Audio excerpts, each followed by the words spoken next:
And we are hearing from Kerala Chief Minister's office sources that the Kerala Cabinet has decided to recommend a judicial probe against the central probe agencies subject to the approval from the Election Commission. What exactly is this matter?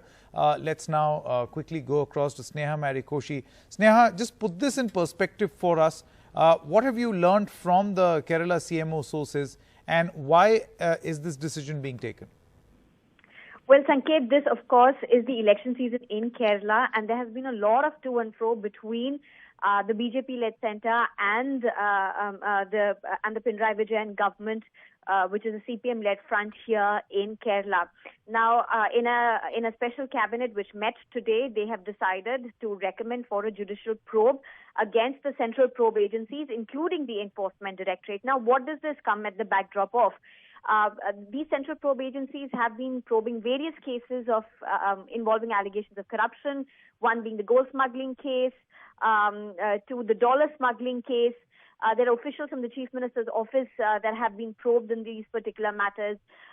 There's also the names of even some ministers and speaker has also emerged before the court, with the customs giving statements against them in reference to courts being, quoting the accused in this particular case.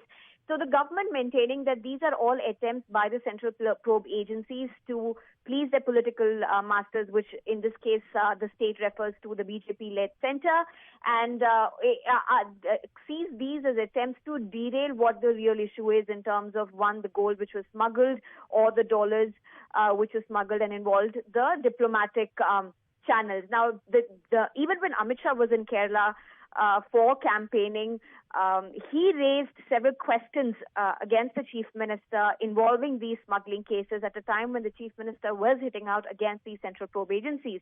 So this is the time in Kerala when this is also one of the major issues which is being spoken in political rallies and campaigns, whether it be by the opposition, whether it be the principal opposition, Congress-led UDF, or the BJP, or even the ruling front while campaigning is raising these before the people, saying they are being targeted. So this now taking the course where the cabinet has decided to go ahead, pending the Election Commission's approval, to recommend for a judicial probe against the central probe agency. Sure. Sneha Marikoshi, many thanks for joining us with all the latest.